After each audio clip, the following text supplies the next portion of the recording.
nanti ada Tesufa, Tesufa atau pertobatan.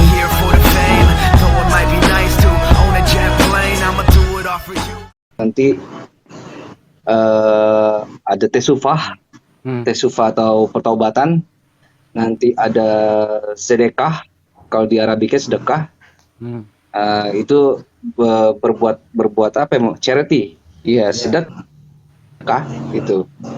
Terus tadi dibilang sama ini ya, Bro Marlon itu kalau hukum Taurat itu ya tadi di Efesus 2 nomor 15 ya, dengan matinya Yesus yang salib. Maka itu kan Taurat gagal ya. Padahal saya juga bingung Bang Handi, kalau dilihat di dalam Ulangan 29 nomor 29, saya belum bisa open cam, sinyalnya parah ini. Jadi saya sebutkan aja Bang Handi. Hal-hal yang tersembunyi ialah bagi Tuhan, ilah kita, tetapi hal-hal yang dinyatakan ialah bagi kita dan bagi anak-anak kita sampai selama-lamanya, supaya kita melakukan segala perkataan hukum Taurat ini. Di Ulangan 29 nomor 29, hukum Taurat itu berlaku selama-lamanya. Tetapi di satu sisi dibatalkan. Nah ini yang saya bingung sih Bang Handi. Lanjut Bang Handi. Oke. Bro Marlon, itu penjelasan. Jadi semua para nabi itu ada cara bersyukur atau menyembah kepada Sang Pencipta. Tradisi Yudaisme itu ada selota, Kristen Ortodok itu ada Yudaisme itu ada tefila. Kalau Kristen Ortodok itu ada selota, TSO lota, selota. Itu 7 kali dalam sehari gitu ya, Kristen Ortodok itu. Gitu ya. Jadi Kristen sekarang kok beda gitu loh. Kenapa nggak seperti itu? Kenapa harus nyanyi-nyanyi alat musik di gereja? Ajaran dari mana itu, Bro Marlon? Ya itu kan menurut ekspresi masing-masing. Kan saya bilang ekspresi. Oke. Ekspresi masing-masing ya. Iya. Jadi nggak perlu ada mengikuti apa yang pernah dilakukan oleh Yesus ya. Ya mengikuti, kita mengikuti dalam arti Yesus berdoa, kita berdoa. Yesus bernyanyi, kita juga bernyanyi. Oke, Yesus berdoa kepada siapa? Nah, ini kamu mau masuk topik lain ini. Saya udah mulai merasa gelagat-gelagat kami ini, Andi. Mulai merasa kesenggol nih. Jebakan sama Andi itu. Itu bukan jebakan. Itu karena kita punya insting bahwa dia akan bergerak ke topik yang lain. Enggak ya gitu loh itu. Gung, gimana Tuhanmu masuk 3 apa 1? Agung Kristen ini murid saya ini. Gung, Tuhanmu 3 apa 1, Gung? Aku mau nanggapi Bang Andi. Aku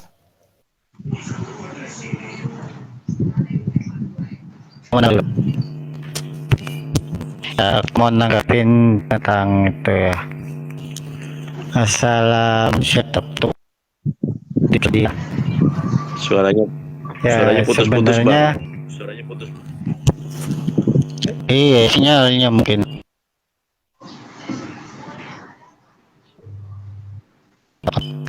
Gini menurut saya loh. Ini hari kok pada sinyal gini-gini amat sih. Nggak dengar saya. Itu putus-putus. Putus. Lu kayaknya makan silet, Gung. Yang sinyalnya lemah sekali.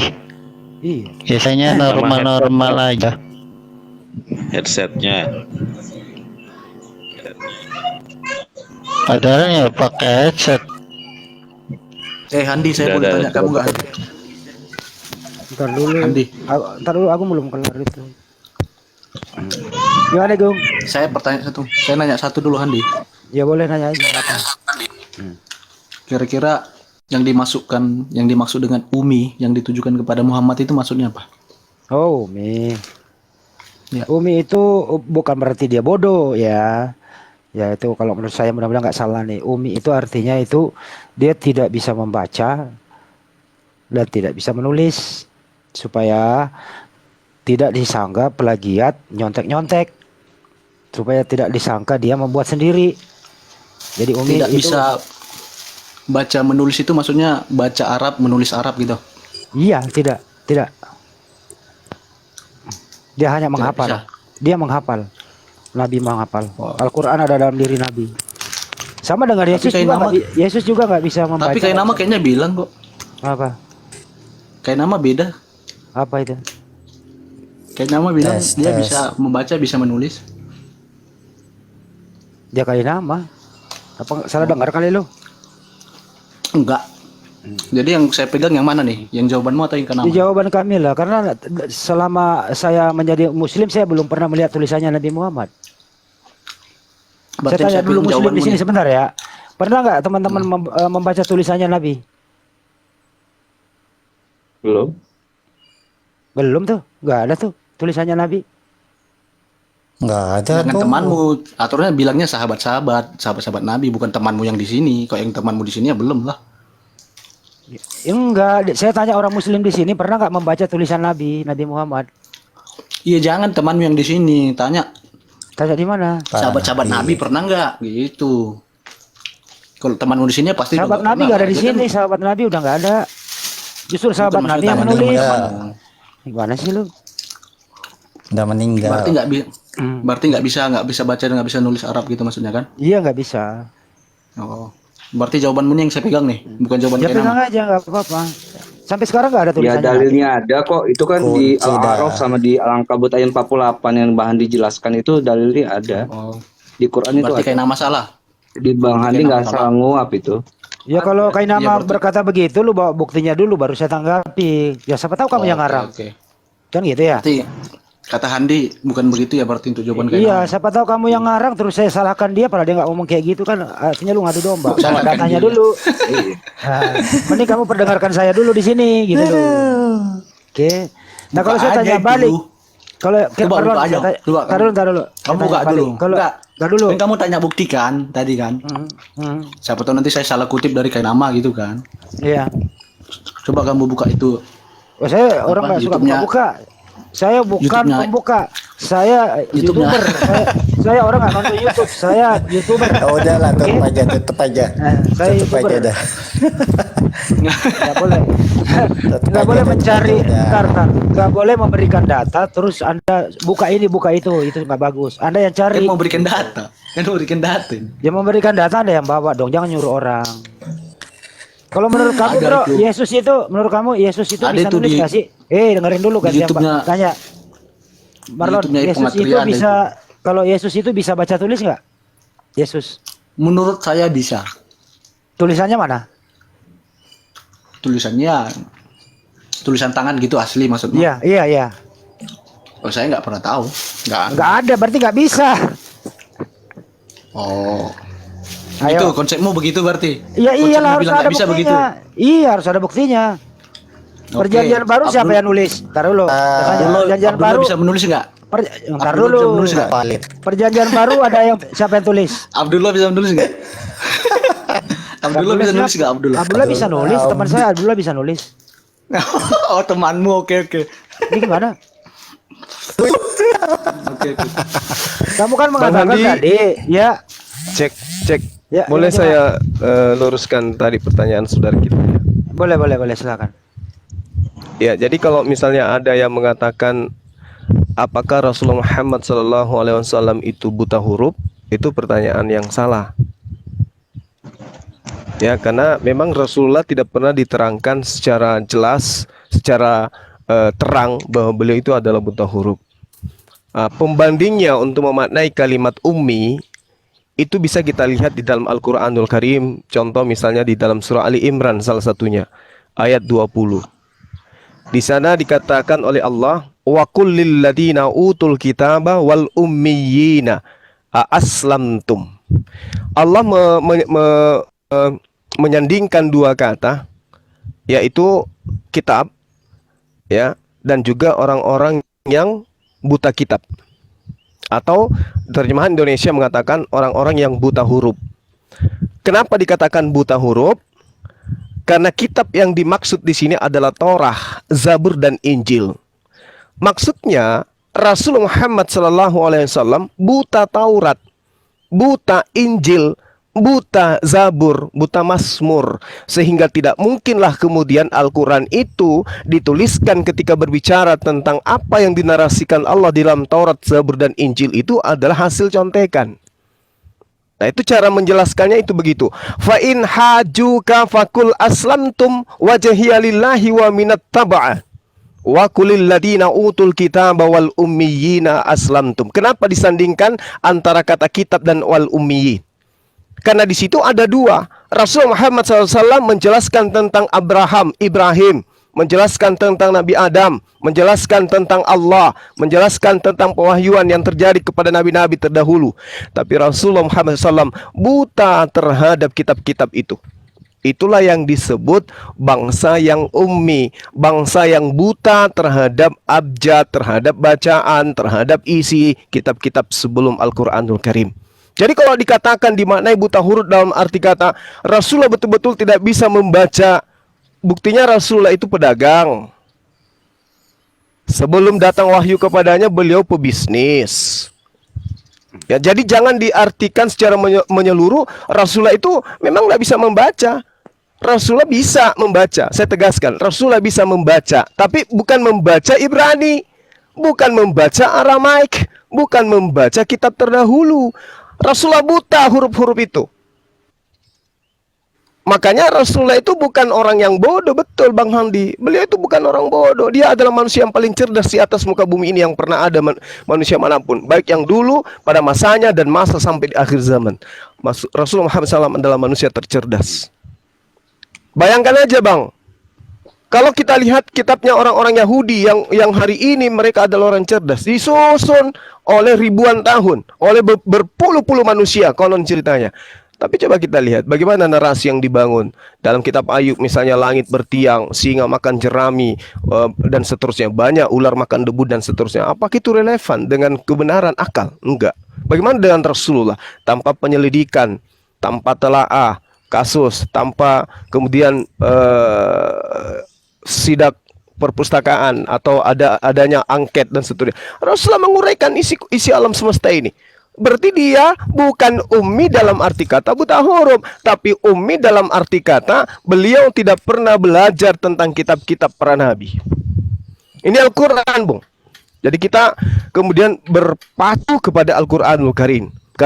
Wa kulil ladzina utul kitaba wal ummiyina aslantum. Dan katakanlah kepada orang-orang yang telah diberi kitab dan kepada orang-orang yang buta huruf. Berarti orang-orang yang diberi kitab dan orang-orang yang buta terhadap kitab tersebut. Demikian teman-teman sekalian. Lanjut, monitor lagi. Luar biasa. Saya tanggapi ya. Saya mau tanya Handi nih. Handi, kira-kira jawabanmu tadi sama nggak dengan jawaban Juma? Ya sama. Mau diadu domba ini sama. Tiba-tiba sama ya. Tiba-tiba sama ya Handi ya. Pan baru 5 menit yang lalu lo kamu bicara. Tiba-tiba langsung sama gitu. Wah, sama. Wah, sama. Apanya yang beda? Apanya yang Pan baru 5 menit yang lalu lo kamu bicara. 5 menit yang lalu kamu bicara.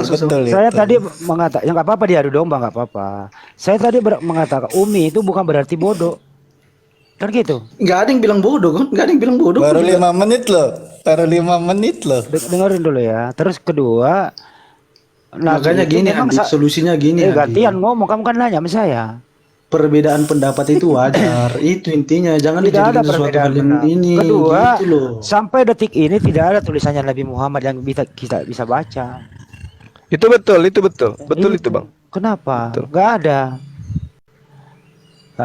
Ya masuk Banjuma itu ya karena dia buta huruf, dia tidak bisa membaca kitab sebelumnya.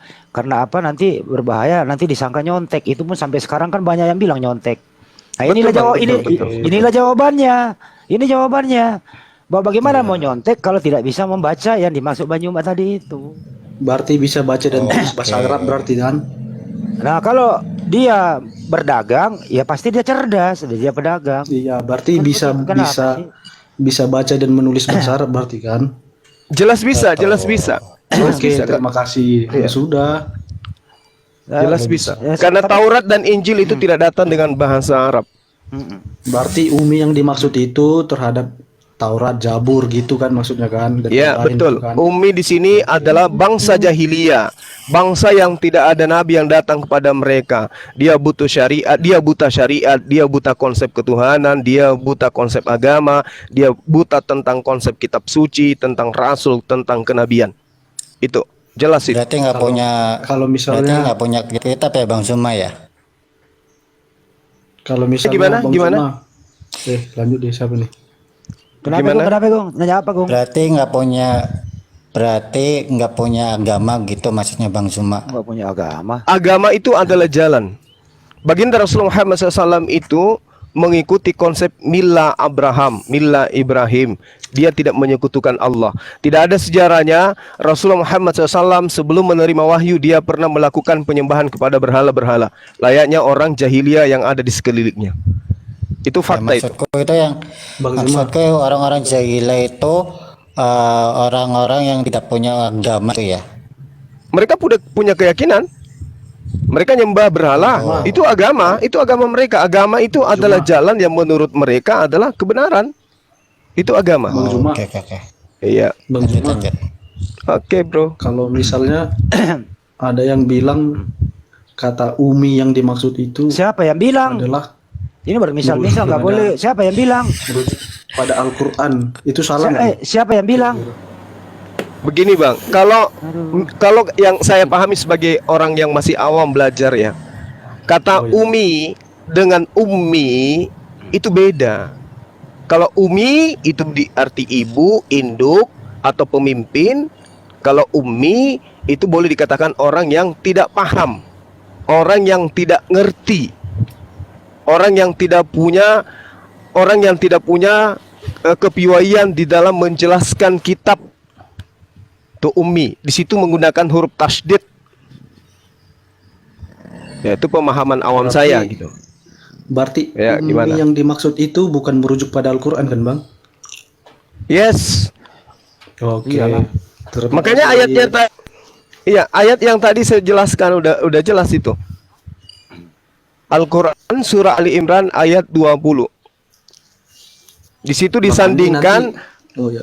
Iya, silakan. Di antara kata kitab, wal kitab, dan juga wal ummiyin. Artinya dua kata yang satu menjelaskan yang lainnya. Ibarat kata orang bersih dan orang yang tidak bersih, orang yang ngerti kitab dan orang yang tidak ngerti kitab. Kitab yang dimaksud di sini adalah kitab para nabi yang datang kepada Nabi Musa, kemudian Daud dan juga Nabi Isa alaihissalam. Dan memang tidak ada sumber yang bisa kita temukan ya, dan telah ditemukan. Rasulullah Muhammad SAW itu pernah belajar Taurat, pernah belajar Zabur, pernah belajar Injil. Itu nggak ada tuh. Sehebat-hebatnya orang yang kemudian ingin menjatuhkan Islam tidak akan mampu menemukan satu sumber di antara 1400 tahun sampai hari ini di mana Rasulullah belajar kitab sebelumnya. Demikian. Gung, gue mau nanya lu, Gung. Kalau Yesus itu ummi nggak, Gung? Kagak lah. Berarti bisa nulis dia? Kenapa? Berarti bisa menulis, bisa membaca? Dia bisa baca, Bisa dia nulis? bisa nulis karena dia itu belajar juga. Ya, boleh nggak kita gantian bertanya, Bang Handi? Boleh. Satu aja pertanyaan. Abang, Boleh, iya, Bunda. Abang. Oke, Abang ini Abang Marlon dengan Pendeta Agung yang sering menginjili hewan-hewan, binatang-binatang. Seingat saya ya. Oke. Nah, sekarang saya ingin bertanya kepada saudara. Kalau kami umat Islam itu memahami bahwasanya kalam Allah, firman Allah itu bukanlah perkataan manusia. Dan itu tidak diambil dari sumber-sumber di luar daripada Al-Quran yang asalnya dari tulisan atau tafsiran atau pemahaman atau uraian yang lepas daripada wahyu Allah. Nah, sama seperti yang saya katakan tadi bahwasanya Rasulullah Muhammad SAW itu adalah ummi, dia tidak ngerti kitab-kitab sebelumnya. Nah, saya ingin bertanya tentang kitab saudara. di dalam Yohanes 4 nomor 37 ya. Sebab dalam hal ini benarlah peribahasa yang berbunyi, seorang menabur dan yang seorang menuai. Pertanyaan saya, kalau ini perkataan Yesus, ini Yesus mengutip firman Tuhan atau mengutip peribahasa? Kita kedepankan kejujuran supaya keselamatan itu bisa kita raih. Karena hanya dengan akal kita bisa menemukan kebenaran yang hakiki. Sekali lagi Yohanes 4 nomor 37, sebab dalam hal ini benarlah peribahasa yang berbunyi, yang seorang menabur dan yang lain menuai. Pertanyaan saya, apakah Yesus ini menyampaikan firman Tuhan atau mengutip peribahasa? Silakan.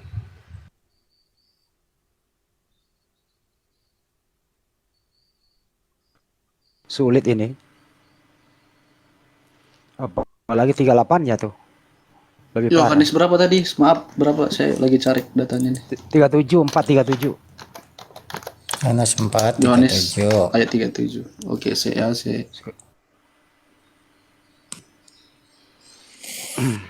38-nya lebih parah itu.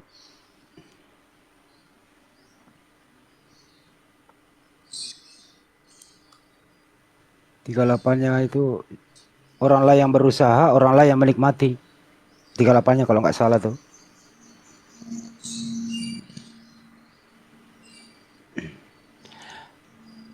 Susah amat sih lu bro ketemu data di Bible.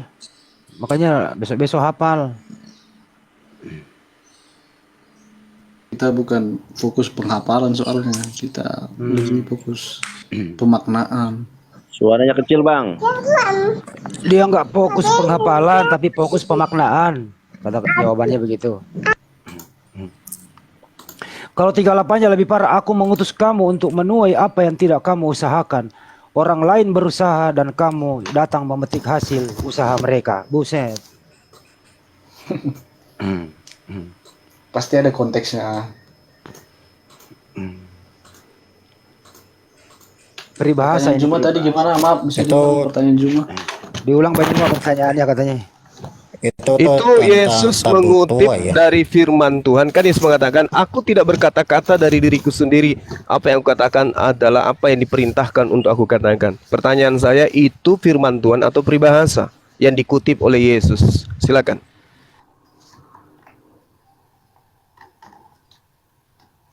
Ayat 37 ya, sabar. Oh, ini percakapan dengan perempuan Samaria ya. Oke, saya jawab ya, itu perkataan Tuhan atau kutipan gitu ya. Kalau dari kalimatnya ini menunjukkan Yesus mengutip ya, tapi kalau ditanya mengutip dari teks yang mana, saya kurang tahu. Saya harus butuh waktu cari informasinya. Tapi apapun yang dalam konteks pengkutipan atau Yesus mengquote itu bukan suatu hal yang bagaimana ya? Suatu hal yang asing, bukan. Karena banyak perkataan-perkataan Yesus yang dia mengutip dari perjanjian lama. Dugaan saya Yesus juga mengutip dari perjanjian lama. Kurang lebih seperti itu. Oh, mengutip. Sebenarnya gini Bang, kalau kita jujur di dalam mencari kebenaran itu kan, saudara saya langsung aja katakan itu dari peribahasa, udah selesai. Karena memang di situ dikatakan peribahasa. Sebab dalam hal ini benarlah peribahasa. Berarti Yesus mengutip peribahasa, Iya. bukan mengutip firman Tuhan. Tidak masalah itu disebut peribahasa atau tidak. Yang pasti Berarti dia kita kutip dari harus- sumber mana, kan itu. Berarti kita sudah harus mengakui nih bahwa tidak semua yang dikatakan Yesus itu firman Tuhan. Ada juga peribahasa, kan gitu Bang? Nah, orang Kristen memandang firman Tuhan itu bukan sesuatu yang jatuh dari langit. Oh, Bukan. Konsep yang dimaksud firman Tuhan itu dalam Kristen yang kita yakini, tulisan-tulisan para nabi yang diilhami langsung oleh Allah. Itu keyakinan kita gitu. Iya, Itu oke. bukan sesuatu Berarti yang jatuh gitu, tapi silakan, diilhami Bang, gitu. oke, boleh. Gitu, Bang. Seharusnya kalau dia ilham, dia nggak mengutip peribahasa, Bang. Nggak ada masalah, Bang. Bang Kalau yang Sumat, dikutipnya itu tambahin ternyata dikit ya. kalau yang dikutipnya itu ternyata diilhami juga, penulis pertama terhadap apanya itu diilhami, gimana? Jadi peribahasa menurut Anda ini adalah firman Tuhan gitu. Contoh Pada misalnya konteks ini, iya, pada silakan, konteks ini Tuhan Yesus menggunakan dalam tanda kutip peribahasa atau kalimat tersebut untuk menjelaskan sesuatu gitu. Ya itu dia, berarti dia mengutip peribahasa bukan mengutip firman Tuhan. Contoh misalnya 2 Kan Petrus saya 2 udah nomor. bilang tadi, Pak. Iya. Oke. Saya paham. Memandang firman Tuhan itu bukan jatuh dari langit, bukan, tapi Oke, saya paham. Iya, Oke. gitu. Oke, saya paham. 2 Petrus 2 nomor 22. Bagi mereka cocok apa yang dikatakan peribahasa yang berbunyi, anjing kembali lagi ke muntahnya dan babi yang mandi kembali lagi ke kubangannya. Lagi-lagi Petrus juga mengutip peribahasa. Dan itu bukan firman Tuhan. Jangan dibilang bukan firman Tuhan, Bang. Kan tadi kita sudah Nah, ini peribahasa, dia sudah ngaku loh, Bang. Peribahasa itu adalah karya sastra yang dibangun oleh manusia dari kata ke kata menjadi kalimat untuk memiliki makna. Nah, itu peribahasa, bukan firman Tuhan. Lain cerita kalau dikatakan bagi mereka cocok apa yang dikatakan Tuhan yang benar. Anjing kembali lagi ke muntahnya dan babi yang mandi kembali lagi ke kubangannya. Peribahasa itu kan pasti untuk menjelaskan sesuatu. Ya itu dia, Bang. Ini bukan masalah isi, tapi ini berbicara mengenai kutipan daripada Petrus. Itu bukan mengutip firman Tuhan, tapi mengutip peribahasa. Kan gitu. Ya, terserah, Bang. Ya itu. Tapi yang kita bukan terserah saya. Itu ada dalam kitab saudara saya. Makanya kami umat Islam tidak percaya kalau ini firman Tuhan, karena datanya sendiri yang membuka diri sendiri bahwasanya kitab ini peribahasa, berbeda dengan Al-Quran, Bang. Begini, Al-Quran itu disebut sebagai firman Tuhan. Oke, Al-Quran menguraikan ilmu pengetahuan, menguraikan apa yang ditemukan oleh sains. Yang menemukan sains adalah orang-orang di luar Al-Quran. Mereka rata-rata adalah non-Muslim yang menemukan keilmuan, yang hebat komputer, yang hebat kemudian temuan-temuannya itu adalah non-Muslim semua. Tetapi ajaibnya, mukjizatnya, apa yang mereka temukan itu sudah ada di dalam Al-Quran, milik orang Islam. Kenapa bukan umat Islam yang menemukan itu? Supaya salah satu hikmahnya agar tidak dianggap bahwa itu temuan adalah temuan yang hanya berdasarkan kepada kitabnya sendiri. Tetapi kalau yang non-Muslim yang menemukan, maka itulah nyata bukti bagi orang-orang yang berakal. Al-Quran itu adalah kalam dari langit, bukan narasi yang dibangun oleh orang yang ummi yang tadi. Silakan. Oke, saya lanjut ya, Bang ya. Al-Quran diturunkan kepada Muhammad, itu Allah langsung berbicara kepada Muhammad atau melalui perantara? Iya, betul. Melalui perantara atau melalui perantara atau Allah bicara langsung, Bang? Melalui perantara, Bang. Melalui perantara. Kalau saya bilang Muhammad mengutip perkataan perantaranya Al-Quran, gimana? Setuju nggak, Bang? Oh iya, setuju. Karena memang Al-Quran itu kutipan ya, Bang ya? Ya, kutipan dari firman Tuhan yang diwahyukan oleh Allah melalui. Betul. Iya. Bukan, tapi bukan kutipan peribahasa ya, bukan kutipan peribahasa ya. Itu, Bang, itu masalahnya. Apanya yang itu, Bang? Abang meyakini kutipan itu Al-Quran peribahasa. Oh, ya, jelas. Iya jelas. Iya kan? Iya. Sama halnya kita meyakini yang di Alkitab. Oh enggak. Salah. Anda salah. Iya. Gimana sih? Tolong tunjukkan kepada saya di mana di dalam Al-Quran dikatakan benarlah peribahasa yang mengatakan ini. Di mana itu? Ada nggak, Bang? Untuk kita begini saudaraku. Enggak. Saya enggak maksa. Saya sudah paham Kristen itu adalah 1 Korintus 4 nomor 10. Udah paham saya. Oke? Bahkan saya menguraikan sebelum Abang masuk, saya sudah menguraikan. Kami Kristen itu bodoh. 1 Korintus 4 nomor 10. Itu merupakan kutipan, Abang setuju enggak? Kalau yang dikatakan, Bang, kalau dikatakan itu kutipan, Ya, sementara Al-Quran itu diimlakkan. Kul man kana aduwwan li Jibril fa innahu nazzalahu ala qalbika bi idznillah. Malaikat Jibril kemudian menyampaikan firman kepada baginda Rasulullah Muhammad SAW. Kenapa bisa demikian? Karena Al-Quran mengatakan wa ma kana li basyarin ayyukallimahullahu illa wahya Kutip dari au Jibril. min wara hijaban au yursila rasulah. Jadi Berarti dari kutip semua dari firman Jibril. yang bukan cuma Rasulullah, semua nabi ketika mereka menerima wahyu itu dari 3 unsur. Pertama dari malaikat, dari tabir dan penglihatan mereka. Itu ada 3 tuh. Itu sudah dikatakan juga dalam kitab dalam kitab Kejadian dan juga kitab Bilangan. Jika ada nabi di antaramu, maka aku Tuhan akan menyatakan diri kepada mereka melalui penglihatan dan juga melalui mimpi. Dan berkata kepada mereka melalui mimpi. Itu udah valid itu, Bang. Tapi tidak ada Tuhan berfirman melalui peribahasa. Sepakat kita ya? Sepakat ya? Tuhan tidak pernah berfirman melalui peribahasa ya. Tuhan berfirman melalui perantaraan malaikat. Abraham melalui malaikat, Musa melalui malaikat, semua. Yesus pun mendapatkan kekuatan melalui malaikat. Semua dari malaikat. Nah, sementara yang ada di dalam kitab saudara melalui peribahasa. Masalahnya di situ, Bang. Silakan Bang Handi. Ya, nanggapin dikit ya.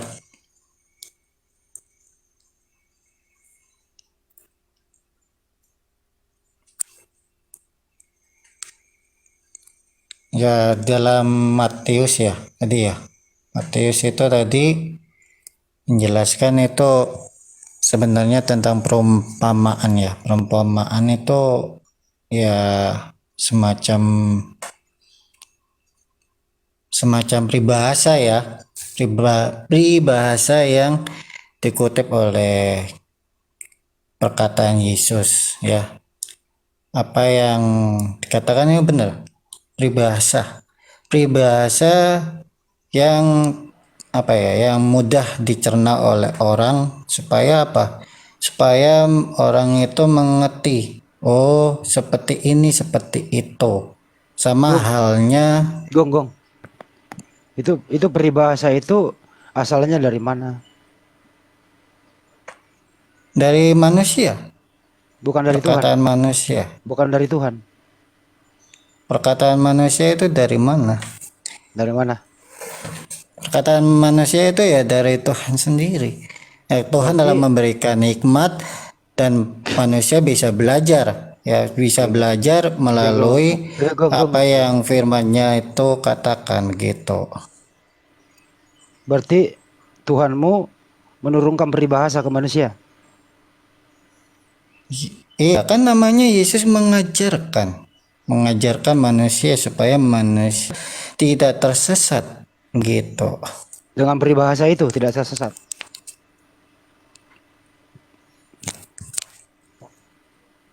Bisa diibaratkan seperti itu Bang Adi ya.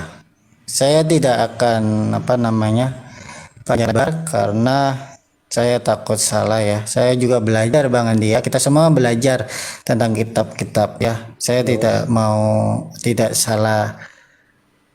mau menyebutkan itu salah apa betul. Bang Andi dan kawan-kawan itu tanggapan seperti apa? Itu aja Bang Andi. Ya udah. Jadi perjanjian baru tidak semua firman Tuhan ya. Ya, perjanjian baru kan saya tidak berani.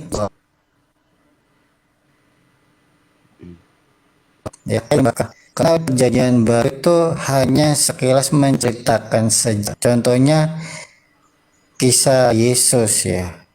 Kisah Yesus yang telah lahir, mati dan bangkit. Itu yang saya tahu baca. Itu aja Bang Andi. Lanjut. Kalau kisah Yesus itu ditulis ulang itu firman Tuhan apa kisah Yesus?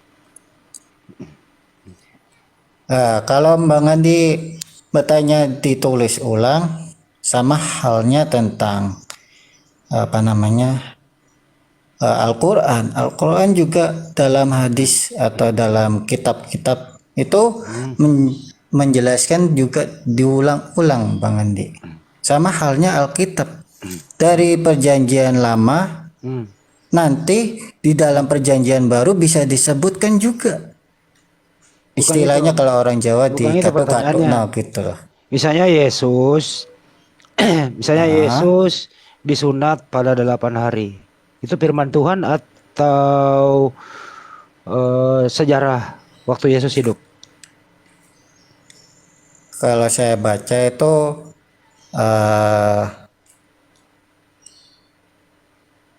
catatan nabi-nabi ya. Catatan Seperti nabi-nabi itu firman Tuhan Yesus atau bukan? Catatan nabi firman Tuhan atau bukan? Ya, catatan nabi-nabi itu ya bisa jadi wahyu yang Tuhan berikan supaya kita disunat, contohnya seperti itu, supaya kita memuji Tuhan seperti itu. Lu udah makan, Gong? Ah, Lu udah makan? belum nih. Pantesan. Traktir dong. Lu udah disunat belum? Kalau itu kan lu udah tahu ceritanya. Semuanya orang juga tahu juga ceritanya. Katanya benar lu. Pak Dezul juga tahu, lu kan tahu juga kan. Kalau lu disunat, kalau lu disunat Yesus tidak berguna loh bagimu. Gimana tuh? Udah, kan aku udah sempat bilang di Zoom ya. Di Zoom aku bilang gini. Aku itu dari lahir kulit arinya tidak ada, alias sudah kayak disunat gitu. Kan udah pernah gue singgung toh. Tersinggung lagi sih. Oh. Jadi udah lahir udah bulat. Jadi udah lahir udah dalam keadaan disunat. Iyalah. Kalau dalam Alkitab menjelaskan seperti itu, nah gue lahirnya begitu bagaimana tuh? Jadi nggak perlu sunat lagi. Ya kalaupun sunat mungkin ya dibersihin aja sisa-sisa kulit itu gitu. Dibawa kemana? Kira-kira dibawa ke bengkel apa dibawa ke klinik? Di klinik lah, masa di bengkel, emangnya mobil. Ya, kali-kali diamplas dulu, baru didempul, baru didongkrak gitu, baru dipilok. Itu kalau mesin itu. Kalau mobil itu jadi lu masih normal berarti klinik. Kira lu di bengkel, berarti lu masih normal. Astagfirullahaladzim. Ada aja lu. Tapi kenapa sih lu masih mau menyembah Yesus? Kenapa? Dulu lu berjanji nggak mau lagi menuhankan Yesus. Sekarang lu masih menuhankan Yesus lagi. Kenapa? Sejak kapan gua bilang begitu? Dulu katanya mau bertobat, nggak mau lagi menuhankan manusia. Kapan gua bilang gitu? Jadi tetap konsisten menuhankan manusia.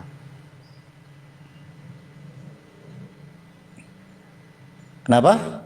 Jadi tetap bersih ke kuku gitu, menuhankan manusia. Iyalah sesuai apa yang dianjurkan dalam kitab saya. Demikian dan dengan kamu sama Bang Zuma yang lainnya begitu. Tapi Yesus kan manusia, dia bukan Tuhan. Kenapa lu tuhankan? Nah, di dalam Alkitab diterangkan dia bisa jadi Tuhan, dia bisa jadi manusia. Buset, bisa jadi. Kenapa selalu bisa? Iya, namanya aja kun fayakun. Tanya Bang Marlon itu, pasti dia tahu tuh. Lu kalau berdoa kemana sih? Gue berdoa ke bapaknya Yesus atau ke Yesus? Kalau aku pakai kata doa dalam pakai kata Yahweh, bukan pakai Yesus ataupun Bapak. Oh jadi lu nggak berdoa ke Yesus ya? Ya kalau saya menginjili pakai kata Yesus, tapi kalau saya tidak. Loh, gimana kok mendua? Karena saya tidak mau saat ya Bang Andi ya. Jadi saya hanya mendoakan orang yang percaya Kristus. Itu aja. Yang mengabulkan doa kamu siapa sih, Kung?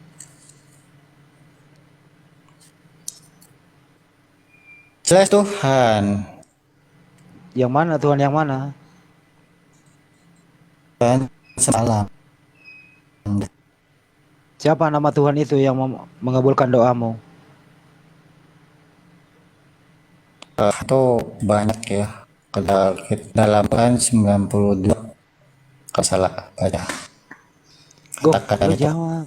Siapa Tuhan? Siapa nama Tuhan itu yang mengabulkan doamu? Siapa?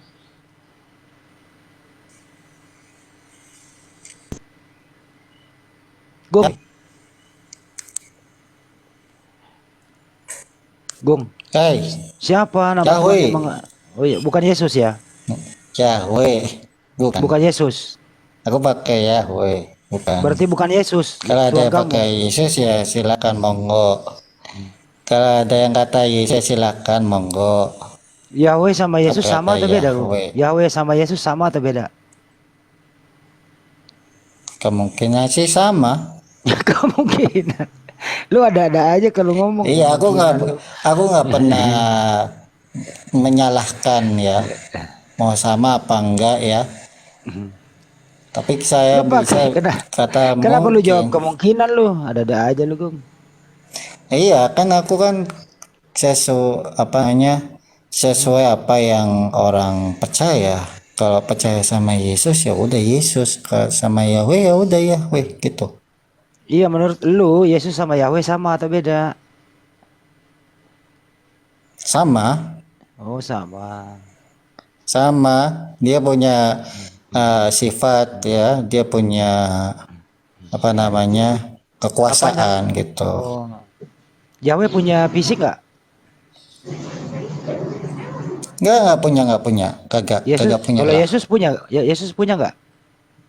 Yesus punya fisik ya, tahu Berarti sendiri beda lah. dong. Berarti beda dong.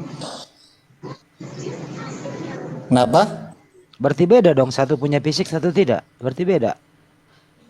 Ya mungkin di dalam Alkitab mencatat Yesus adalah Tuhan. Dia mempunyai suatu kesamaan dengan Yahweh sendiri. Di dalam sisi lain juga dia Yesus itu ya punya fisik, yaitu menjelma menjadi manusia begitu. Ya berarti beda dong. Yesus di surga kan ada fisiknya, Gung. Ya selalu lah. Terserah lu lah. Ya kan Yesus. Kan ini kan Ada aja. pemahaman gua. Ini kan pemahaman Iya. gua lah. Seperti Iya, itu. gua nggak maksain lu. Jadi Yesus di surga punya fisik. Kalau Yahweh tidak, berarti ada dua yang berbeda, Gung. Gimana tuh? Ya begitu. Pusing lu. Nggak pusing, santai aja. Iya, yang mana lu Sambil Tuhan kan makan. yang mana ya lu Tuhan kan yang punya fisik atau Yahweh yang tidak punya fisik? Yahweh yang tidak punya fisik. Nah, berarti lu nggak menuhankan Yesus dong kok gitu. Tidak. Tidak Ini toh? ya Bang Marlon nanti bisa nyambung mungkin ya. Kalau takutnya Bang Marlon bingung ini. Sorry saya ya Bang lagi Marlon biarin. ya.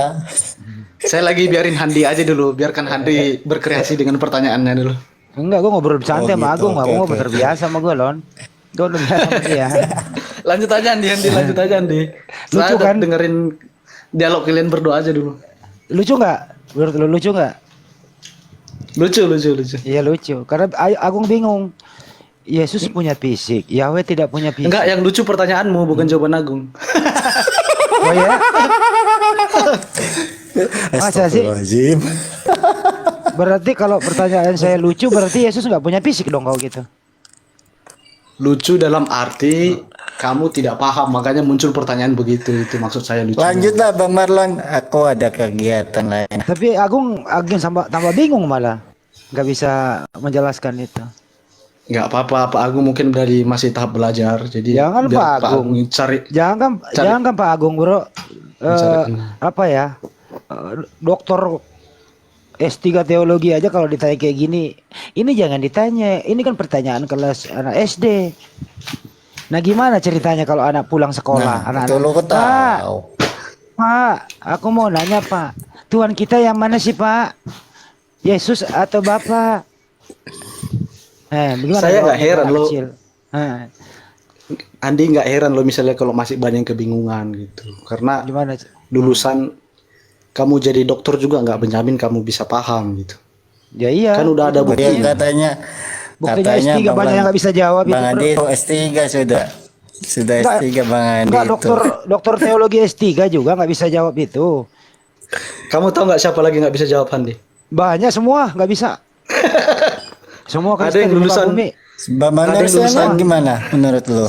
Saya pernah Bang nanya Manusiana dia. gimana menurut lo? Wah, lebih parah dia, nggak bisa jawab. Nggak, Loh, lebih parah. gimana tuh Bang Marlon tuh? Gimana Lanjut. bisa apa? gini ya saya kasih clue-nya ya. Yesus itu kan punya fisik di bumi yang pernah dipakai aktivitas. Dia terangkat ke surga, kan kuburannya kosong tuh. Jadi fisiknya di bumi nggak ada yang tertinggal kecuali bekas kulupnya yang pernah dipotong. Naiklah ke surga, duduk di sebelah kanan Bapa. Dia punya fisik di surga. Sekarang fisiknya itu jenis kelamin laki-laki. Yang ada Bang Tuhan kan Andi ini. kembanyol aja sih. Dengerin dulu. Nah, setelah sampai di surga, Oke. Markus 16:19 tuh, Yesus kan laki-laki nih di surga nih, ada fisiknya. Kecuali ada kuburan, terisi nggak ada. Jadi terangkat semua. Sampailah dia di surga. Jadi Yesus di surga itu, duduk di sebelah kanan Bapaknya itu, Yesus punya fisik. Sedangkan Bapaknya itu tidak punya fisik. Nah, ini ada dua oknum. Yang mana yang lu tuhankan? Nah, pendeta S3 doktor juga apapun nggak bisa jawab. Nggak bisa. Gimana jawabnya itu? Saya ini S3. Saya ini lulusan S3 Haifa Israel Buis, mantap Pak. dan Leiden Belanda. Buis. Lu banyak banget kuliah lu. Waduh, mantap. Israel, dong. Belanda. Nggak sekalian ke Ethiopia lu. Iya. Leiden Oke Belanda. Bang Andi lanjut aja ya, aku tak turun ya. Mau ada Haifa aktivitas. Israel. Nah, terus gimana tuh jawabnya kira-kira kalau anak kecil nanya tuh? Pak, yang mana sih yang kita tuhankan, Pak? Nah, Yesus ada fisiknya Anak di surga. kecilnya namanya siapa nih? Anaknya namanya Anak kecilnya Torosogi. namanya siapa? Torosogi.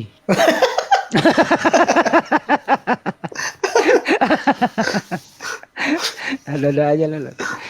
Torosogi. Ya, iya benar ada anak kecil Torosogi namanya. Ya. Bener loh bro itu Marlon bro, sulit loh dijawab itu. Kecuali lu mengatakan bahwa ya Yesus kayak Airben boleh pernah menjawab. Yang memegang peranan penting yang disembah itu adalah Bapak. Yesus itu adalah masih Mesias di sana dia. Kecuali Airben tuh jawab jujur kayak gitu. Ya kalau Yesus only Oneness, ya Bapak Yesus itu sendiri. Nah kalau Bapak Yesus itu sendiri artinya Tuhan Anda punya fisik. Bapak tetap ada di dalam fisik Yesus, roh Bapak itu. Nah kalau menyembah Yesus berarti Anda menyembah manusia yang berjenis kelamin laki-laki, itu Oneness itu. Gitu loh. Tergantung bro yang jawabnya seperti apa. Itu loh ya. Nah kalau Anda mau dua ya silakan saja. Misalnya kalau kamu berdoa melalui Yesus, Bapak yang mengabulkan. Berarti ada dua di sana oknum. Belum lagi Roh Kudus entah kemana. Jadi apa? Inti pertanyaanmu itu apa? Ya itu pertanyaannya ya lu Tuhan kan yang mana di surga? Yang punya fisik atau yang bukan punya fisik? Yang punya fisik atau yang tidak punya fisik? Yang namanya Tuhan. Pusing kan lu? Yahweh, ya ini baru mau dijawab kan nih. Lu kecil suara lu bro. Kecil ya? Iya. Dengar, udah jelas nggak belum? Belum. Mendingan dikit sih, cuma kecil serius.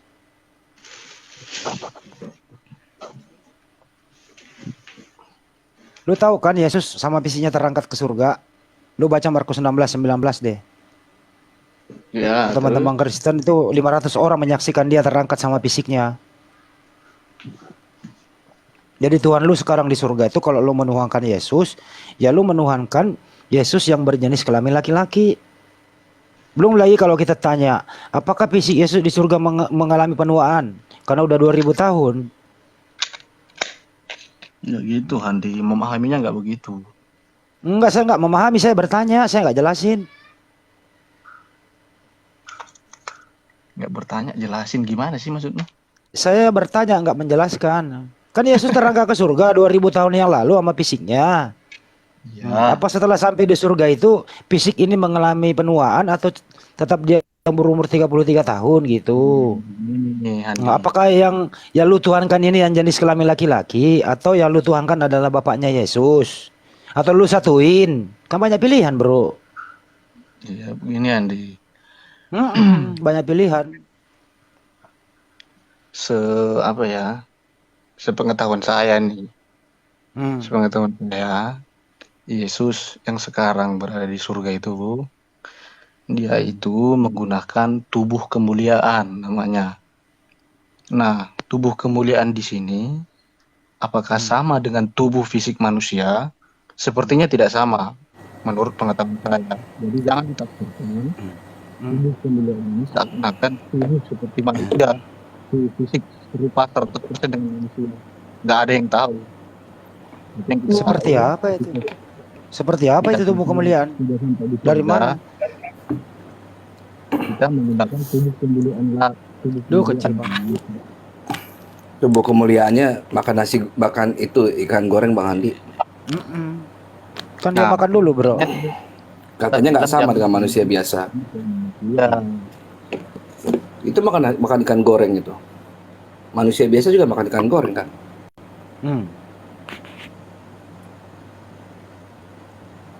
Ribet, Bro, ribet serius. Mending ini aja, Lon. Gue nggak menuhankan Yesus kok. Yesus itu utusan.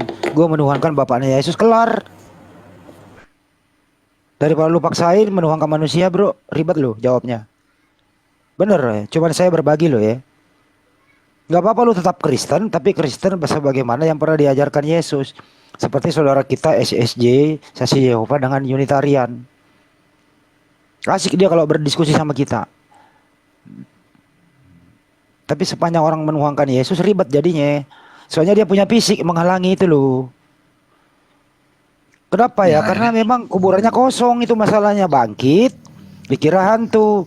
Kata Yesus, aku ini bukan hantu. Hantu tidak punya daging, tidak punya tulang, belum dipercaya. Kalau masih Anda nggak percaya, ada makanan apa di situ? Dikasih ikan goreng, artinya fisik. Habis makan, beraktivitas, menurut teman Kristen 40 hari di bumi, terangkat disaksikan semua oleh orang. Berarti ada fisik yang dilihat orang terangkat. Sebagaimana yang diterangkan oleh Wahyu 19:7. Ditulis di sana Wahyu, Yohanes menulis nih di Pulau Patmos. Di jubah dan di pahanya tertulis raja segala raja. Berarti dia punya paha. Ada tulisannya di sana. Berarti punya fisik. Nah, kalau kamu menuhankan Yesus sekarang, kamu memahami Wahyu itu jangan begitu. Kitab Wahyu itu jangan pahaminya begitu. Gimana? Udah jelas itu loh. Kalau Di pahanya dan di jubahnya tertulis raja segala raja. Berarti maksudmu itu punya paha gitu maksudmu? Ya orang ngomong kayak gitu tertulis. Kalau di Al-Quran ditulis tuh Allah punya tangan, berarti Allah punya tangan. Ya itu berbeda pengertiannya di sini. Nah itu Handi. Jadi menurut kamu itu menurut kamu itu Yesus tidak punya paha di surga? Bukan konteks memahami punya atau tidak. Enggak, saya mau nanya dulu. Yesus di surga itu kitab Wahyu itu. Dulu. Wahyu ya itu udah. Bagaimana gaya penulisannya begitu? Ya udah kalau begitu Yesus di surga punya paha. Apakah itu literate atau ada makna kiasan di situ? Itu maksudnya. Oke, makna kiasan. Apakah Yesus di surga itu punya paha beneran atau paha kiasan di surga? Saya tidak tahu di surga. Tadi sejauh pengetahuan saya bilang tubuh kemuliaan. Apakah itu tubuh sama kayak manusia? Ya saya meyakini tidak sama. Namanya sudah tubuh kemuliaan. Tapi banyak orang melihat dia terangkat ke surga, kuburannya juga kosong, tubuhnya di bumi nggak ada. Ya terus yang kepermasalahan apa? Artinya dia punya paha di surga. Lu pikir gitu, pincang Andi, gitu nggak punya paha, cacat gitu? Memahaminya, Andi. Bro, ini ya. Anak Bunda Maria itu ganteng tuh, ya pinter tuh. dia utusan tuh, pinter. Terus Bisa baca kemudian tulis. kuburannya kosong tuh, terangkat semua ke surga tuh. Nih gue pakai tutu Iya. nih. Nah, sampai di surga dulu di sebelah kanan tuh, punya rambut, Iya. ujung rambut sampai ujung kaki tuh, berarti punya paha tuh. Lalu bilang tubuh kemuliaan. Apa lagi tubuh kemuliaan itu? Tubuh kemuliaan itu ya artinya tubuh yang sudah di ini. Artinya dalam sudah di status apa? yang kemuliaan begitu. Ya tubuhnya tetap tubuh. Iya, tapi definisi tubuhmu sama kayak definisi tubuh manusia di dunia ini, apakah seperti di surga ya tidak tahu. Ya, jadi anaknya Bunda Maria udah hilang tubuhnya. Tubuh kemuliaan. Tubuh aslinya kemana? Ya tidak tahu, Handi. Kamu mencari Orang sesuatu yang tidak ada itu gimana maksudmu? Orang dia bangun minta ikan goreng, banyak orang yang lihat tubuhnya baru terangkat. Kamu kalau maksudnya fokus, kamu masak minta ikan goreng itu kan udah beda konteks. Di bumi itu loh, membuktikan dia punya tubuh dia Ya kalau makan. di bumi ya apa? Ya apa salahnya? Namanya juga Nah, manusia. itu ya tubuh inilah yang dipakai terangkat ke surga. Berarti tubuh aslinya ada di surga. Nggak ada yang Tapi rubah. bukan tubuh dalam tubuh konsep manusia lagi istilahnya, tapi sudah tubuh kemuliaan. Itu yang kamu harus pahami. Jadi anak Bunda Maria yang asli hilang. Yang asli gimana maksud kamu? Ya tubuh yang pernah disusui Bunda Maria kemana itu? Ya sudah Kemana jadi tubuh kemuliaan, Handi. Jadi menghilang tubuh aslinya. Dia sudah berubah jadi tubuh kemuliaan. Siapa yang rubah? Ya siapa rubah? Ya itu untuk masuk ke surga itu kita bukan menggunakan tubuh seperti tubuh keberdosaan di dunia ini. Bro, tapi apa sudah bedanya tubuh? dimuliakan begitu. Apa bedanya tubuh kemuliaan sama tubuh asli manusia? Nah, kalau tubuh manusia, kita di sini kita tahu, kita bisa kalau kita manusia ini ya, secara manusia kita punya tangan, punya kaki, saya bisa jelaskan manusia itu bagaimana. Ya udah. Tubuhnya Ntar dulu ya, bagaimana. ada Bang Alip. Bang Alip, assalamualaikum Bang Alip. Waalaikumsalam warahmatullahi wabarakatuh. Lanjut menyimak. Lanjut dulu Bang Alip. Ya, tadi Apa perbedaan tubuh kemuliaan dan tubuh asli manusia? Apa bedanya Bang Nah, Alip? kalau yang sudah manusia kan saya sudah jelaskan tubuh yang di dunia ini. Bang Alip Kalau dulu di masuk surga deh, ya Bang tidak, Alip. Saya capek. Iya. ya tidak tahu gimana sih. Andi capek. Tubuh kemuliaan itu kan Oke. ketika bangkit, Bang Marlon.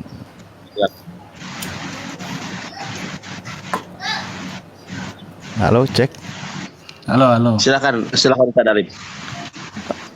Jadi nanti kira-kira Kalau mau lanjut. kira-kira Enggak, tantangan yang tubuh terbesar kemuliaan untuk itu kan puasa ketika apa Yesus kira-kira? bangkit. Bang Marlon.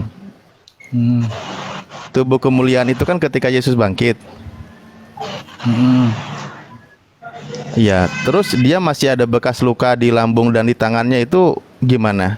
Termasuk kemuliaan juga apa gimana? Ya gimana apanya? Iya, contoh tubuh kemuliaannya kan. Ketika Ya. dicucukkan tangan Thomas ke lambungnya Yesus itu kan tubuh kemuliaan kayak gitu kan? Iya. Oh, bentuknya kayak gitu, Bang Andi, tubuh kemuliaan itu. Bolong Nah, gitu. tapi itu tubuh yang waktu dulu dia disalib, bener nggak? Disiksa. Iya. Bedanya apa jadi? Loh, kamu bisa artikan kalimat tubuh kemuliaan nggak? Kan ada kemuliaan tuh di sampingnya itu kata tubuh. Ya itu bedanya. Enggak, dulu kan dia disalib, ditombak kan. Nah, ketika dia ditunjukkan kepada Thomas, dia menunjukkan dulu waktu dia disalib. Kamu ini lihat ya, Handi capek terus diganti sama kamu Alif. Terus kalau saya capek siapa yang ganti saya coba? Ya udah deh kalau gitu. Kurios mungkin yang jawab Ya, Marlon udah capek. Ditambah kurios lagi Jangan jadi sampai 3 capek dalam ya. 1 nih. Jangan sampai Ya capek udah, Enggak, saya diam dulu kalau gitu. Enggak, kasihan. Enggak. Biarin. Saya juga diem. Tapi saya cuma mau Enggak. pusing aja kok ada tubuh kemuliaan gitu.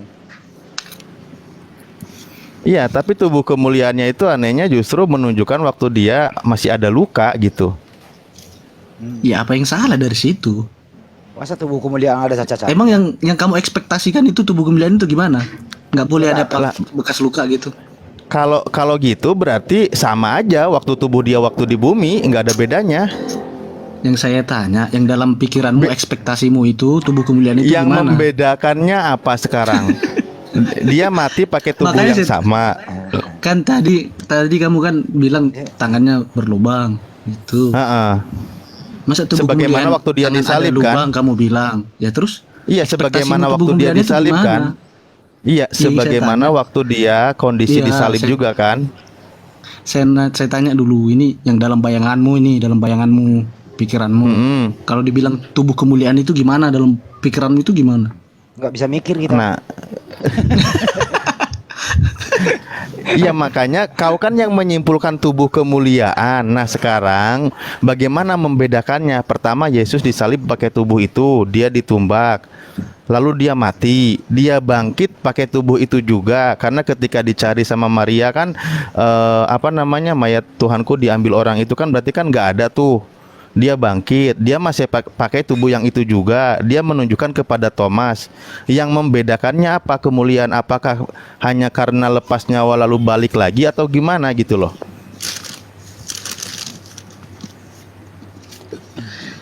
Jadi kamu gimana ya? Saya jelaskan ya kamu. Kamu itu mempertanyakan bekas lubang yang tidak menghilang setelah bangkit. Tapi kamu nggak bertanya-tanya bagaimana orang yang sudah disalib mati tapi bangkit lagi bisa bangkit. Kalau kamu mau naikkan levelmu, seharusnya kamu itu yang tercengangnya kamu di situ. Orang mati kok bisa bangkit tercengang. lagi. Oke, aku nanya kalau Iya. gitu. Aku Kok masa yang tercengang, Wong. tangan berlubang yang kamu? Aku nanya gini, Yesus ketika bangkit dia pakai tubuh kalau yang mana? belajar teologi itu ke Haifa Israel, ke Leiden Bandar, itu baru tubuh yang itu. bisa paham kayak saya tuh. Alah, kamu ngutip itu kan dari Ustadz Kainama kan yang kamu sebut-sebut dari tadi itu. Saya bukannya nggak tahu, Jangan cuma gitu malas lah, aja nanggepin Yang gue pernah Ya udah, nggak usah nanggepin tanggapi. apa ya, premis-premis.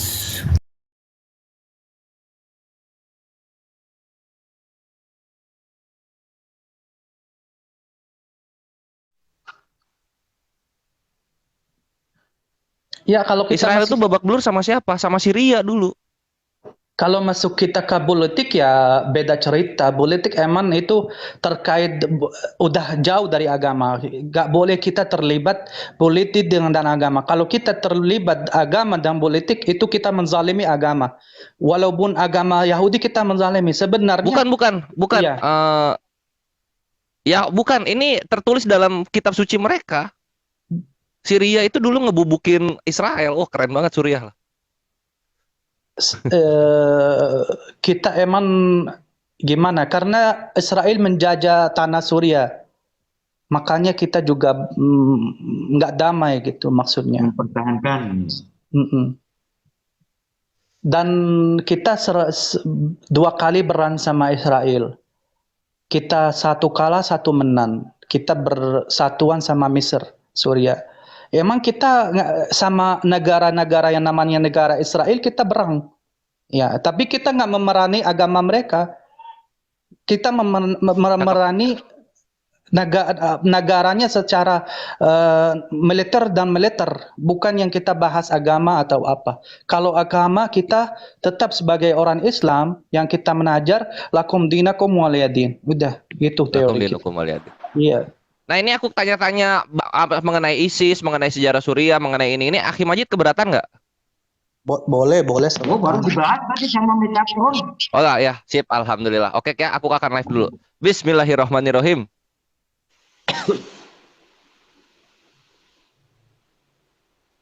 Alhamdulillahirabbil alamin. Alhamdulillahirabbil alamin wassalatu wassalamu ala asrofil anbiya'i wal mursalin wa ala alihi washabihi ajma'in. Amma ba'd. Assalamualaikum warahmatullahi wabarakatuh. Penikmat setia Tribun Slayer Comment Center berjumpa kembali.